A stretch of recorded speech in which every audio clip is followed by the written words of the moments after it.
Hi everyone, welcome to Medicine for Dummies. I'm Dr. V.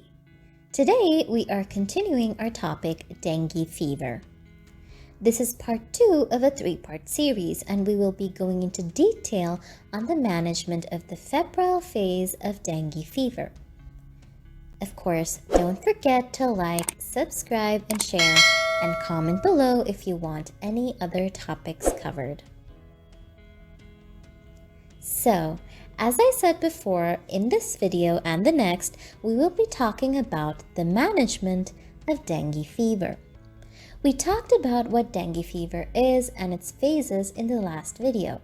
If you haven't watched it yet, make sure to check it out as it will improve your comprehension. Just to recap, we said that dengue fever has 3 phases: the febrile phase, critical phase, and the convalescent phase. Today, we will discuss about the management of the febrile phase of dengue fever. So, first of all, we should know when to suspect dengue in a patient. These patients usually present with headache and retroorbital pain with the fever. They can also have nausea or vomiting, arthralgia, myalgia, and a diffuse erythematous macular rash common for a lot of viral exanthems. They can also have a positive tourniquet test, which we talked about in the previous video. Biochemically, these patients have reducing WBC and platelet counts and rising hematocrits. Not all patients with dengue fever have to be admitted, especially in the first couple of days of fever. The guidelines clearly state the criteria for admission. So, the patients who require admission are all patients with a platelet count of less than 100,000, no matter which day of fever it is. This is because these patients are very likely in the critical phase of the illness. The other criteria are patients who show warning signs after day 3 of fever. So these warning signs are abdominal pain or tenderness, which would signal that there may be fluid leaking into the hepatorenal pouch, or there is ischemic hepatitis of the liver. Then there's also persistent vomiting, which can lead to shock early. Cold extremities and features of shock for obvious reasons, and clinical fluid accumulation like pleural effusion or ascites, which indicates that the patient is in the critical phase. Also, if the patient is showing lethargy, restlessness, and drowsiness, it may signify that the patient is having poor brain perfusion or encephalitis. Liver enlargement is another feature, and more than 2 centimeters is significant. Note that this might be normal in infants. When doing blood tests, the warning signs would be an increase of hematocrit more than 10% from the baseline, decreased platelet count below 100,000, and an SGOT level well above SGPT, or AST level well above ALT, as this is a marker of liver ischemia. The other special groups of people who warrant admission even in the first day itself are infants, obese patients, and patients with comorbidities whose fluid requirements are difficult to predict and need constant monitoring, and also people with adverse social circumstances like people living alone or far from healthcare facilities. So, how do we advise patients who do not need admission? They should be given clear verbal and written advice on what to do and what not to do and when to come back. The first thing is to ensure adequate oral fluid intake to make sure the patient doesn't become dehydrated. Approximate guide for fluid intake during this stage is age-appropriate maintenance fluid requirement. This should consist of oral rehydration fluid, king coconut water, other fruit juices, congee or soup, rather than plain water, because these contain electrolytes and more balanced than plain water. Ask the patients to exclude red and brown drinks because the dyes in these fluids may be excreted in urine and confused for blood. The second thing is to ensure adequate physical rest. For a child, this means off school, and for an adult, it means not going to work or doing heavy work in the house. Thirdly, the fever has to be controlled. For this, parents can be advised to carry out tepid sponging, which is to wipe the child down with a cold cloth and to give paracetamol in regular doses. Advise them not to exceed 60 milligrams per kg per 24 hours and warn that the fever may not fully settle with paracetamol. Be sure to stress that it should not be taken in excess, as it can cause liver damage or augment the effects on the liver by dengue. Next is to advise them on the other over-the-counter drugs that may or may not be appropriate in managing other symptoms.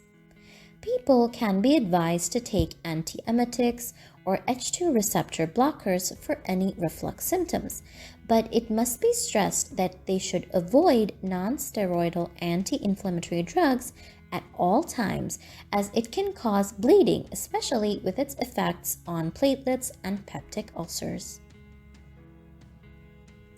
They should also be advised to get a full blood count done daily. For adults, an FBC from the third day onwards is adequate. If the platelet count is more than 150,000, the full blood count should be done daily, and if it is less than 150,000, it should be done twice daily.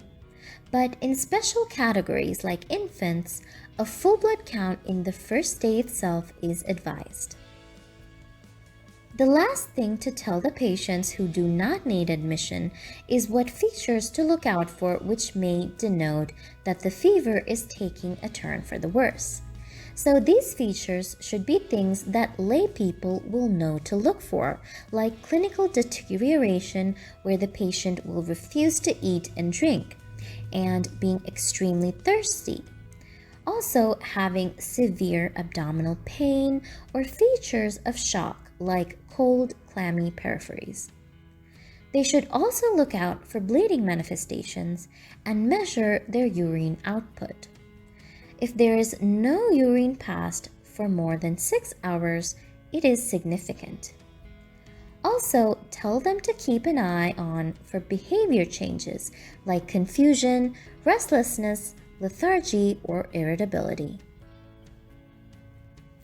So, even with the majority of people who will not be needing admission, there will be a proportion who will warrant admission when considering the criteria we talked about earlier. The management is similar to those who are at home, but the monitoring is a bit more extensive and carried out by trained professionals. So, as in patients who did not warrant hospital admission, adequate fluid intake must be maintained. Oral intake is preferred over IV in most cases, and it can be calculated by the equation of deficit plus maintenance. We talked about this concept in our third video on acute gastroenteritis, so if you haven't watched it yet, be sure to check it out. Of course, the other things are also quite similar, like ensuring adequate physical rest, tepid sponging, and oral paracetamol for fever, and avoiding NSAIDs and steroids. The important difference is the way we monitor in-ward patients. So there are specialized charts for febrile phase and critical phase monitoring, and recommended intervals at which parameters are measured. So the temperature is measured 4 hourly and can be recorded in a fever chart like this. The other parameters are recorded in the febrile phase chart given in the guidelines, which is seen here. Vital parameters like the pulse, blood pressure, and capillary refill time is measured 3 hourly. The input and output should be measured. There is no specific interval for this in febrile phase monitoring. We just have to advise the patient not to exceed the fluid quota for the hour and record the output as they pass urine when the need arises. There is usually no need for catheterization unless the patient is non-compliant. The platelet count should be recorded once or twice daily, and the hematocrit should be measured as well. In hospitals where advanced techniques are not available, there are centrifuge machines that can give a value with capillary blood, which can be done within minutes like this. It is beyond the scope of this video, but be sure to refer how it is done, as it will definitely be needed in the ward setting. So, that is the management of the febrile phase of dengue fever. We look for trends in the clinical features and try to gauge if the patient is deteriorating or improving so that timely interventions can be done.